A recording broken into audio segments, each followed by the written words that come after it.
Another argument, because it doesn't have any carbon dioxide emissions, this is another argument why you should go for nuclear. And that is what she was really largely saying. It's been misrepresented since then. And so she said to the scientists, she went to the Royal Society and she said, there's money on the table for you to prove this stuff. So, of course, they went away and did that. Inevitably, the moment politicians put their weight behind something and attach their name to it in some ways, of course, money will flow. That's the way it goes. And inevitably, research, development, institutions started to bubble up, if we can put it that way, which were going to be researching climate, but with a particular emphasis on the relationship between carbon dioxide and temperature. At the request of Mrs. Thatcher, the UK Met Office set up a climate modelling unit which provided the basis for a new international committee called the Intergovernmental Panel on Climate Change, or IPCC. They came out with the first big report which predicted climatic disaster as a result of global warming. I remember going to the scientific press conference and being amazed by two things. First, the simplicity and eloquence of the message and the vigour with which it was delivered. And secondly, the total disregard of all climate science up till that time, including, incidentally, the role of the sun, which had been the subject of a major meeting at the Royal Society just a few months earlier. But the new emphasis on man-made carbon dioxide as a possible environmental problem didn't just appeal to Mrs. Thatcher. It was certainly something very favourable to the environmental idea, what I call the medieval environmentalism of let's get back to the way things were in medieval times and get rid of all these dreadful cars and machines.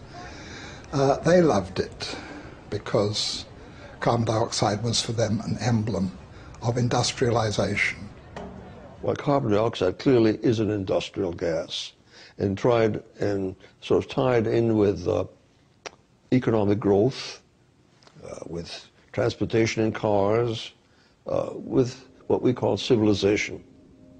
And there are forces in the environmental movement that are simply against economic growth.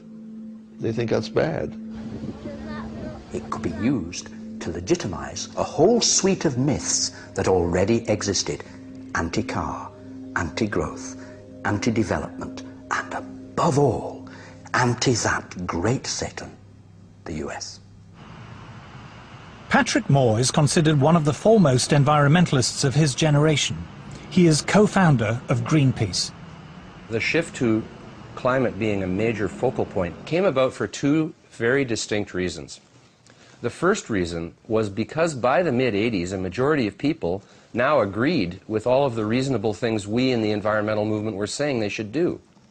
Now, when a majority of people agree with you, it's pretty hard to remain confrontational with them. And so the only way to remain anti-establishment was to adopt ever more extreme positions. When I left Greenpeace, it was in the midst of them adopting a campaign to ban chlorine worldwide.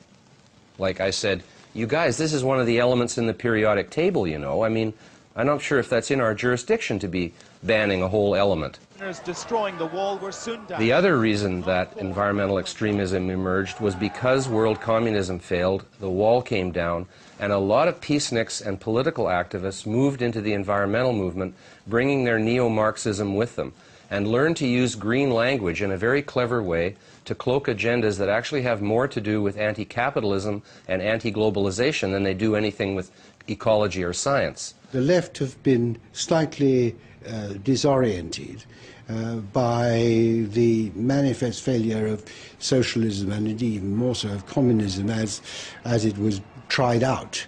And therefore they still remain as anti-capitalist as they were, but they have to find a new guise for their anti-capitalism. And it was a kind of amazing alliance from Margaret Thatcher on the right through to very left-wing anti-capitalist environmentalists that created this kind of momentum behind a loony idea. By the early 1990s, man-made global warming was no longer a slightly eccentric theory about climate. It was a full-blown political campaign. It was attracting media attention, and as a result, more government funding. Prior to Bush the Elder, I think the level of funding for climate and climate-related sciences was somewhere around the order of $170 million a year, which was reasonable for the size of the field. It jumped to $2 billion a year, more than a factor of 10. And yeah, that changed a lot. I mean, that's a lot of jobs. A lot of jobs. It brought a lot of new people into it who otherwise were not interested. So you developed whole cadres of people whose only interest in the field was that there was global warming. If I wanted to do research on, shall we say, the squirrels of Sussex, what I would do, and this is any time from 1990 onwards, I would write my grant application saying, I want to investigate the nut-gathering behavior of squirrels with special reference to the effects of global warming. And that way I get my money. If I forget to mention global warming, I might not get the money. There's really no question in my mind that the large amounts of money that have been fed into this particular, rather small area of science have distorted the overall scientific effort. We're all competing for funds.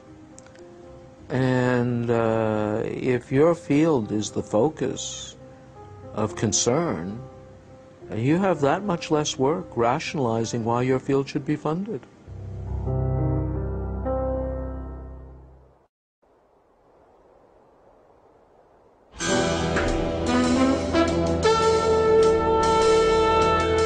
By the 1990s, tens of billions of dollars of government funding in the US, UK and elsewhere were being diverted into research relating to global warming.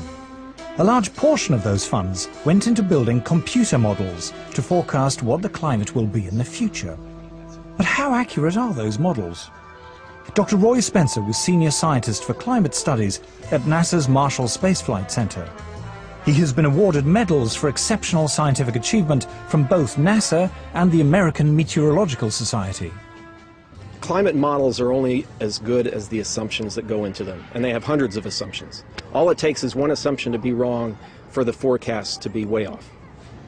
Climate forecasts are not new, but in the past, scientists were more modest about their ability to predict the weather. Any attempt at forecasting changes of climate meets skepticism from the men who model the weather by computer. In making decisions which affect people, a bad prediction as to what the climate of the future will be can be far worse than none at all. I'm afraid that our understanding of the complex weather machine is not yet good enough to make a reliable statement of the future. All models assume that man-made CO2 is the main cause of climate change, rather than the sun or the clouds. The analogy I use is like my car is not running very well, so I'm going to ignore the engine, which is the sun, and I'm going to ignore the transmission, which is the water vapor, and I'm going to look at one nut on the right rear wheel, which is the human-produced CO2. It's that, the science is that bad. If you haven't understood the climate system, if you haven't understood all the components, the cosmic rays, the solar, the CO2, the water vapor, the clouds, and put it all together, if you haven't got all that, then your model isn't worth anything. The range of climate forecasts varies greatly. These variations are produced by subtly altering the assumptions upon which the models are based. The models are so complicated, you can often adjust them in such a way that they do something very exciting. I've worked with modelers, I've done modeling, and with a mathematical model and you tweak parameters, you can model anything. You can make it warmer, you can make it get colder by changing things. Since all the models assume that man-made CO2 causes warming, one obvious way to produce a more impressive forecast is to increase the amount of imagined man-made CO2 going into the atmosphere. We put an increase in carbon dioxide in them that is 1% per year. It's been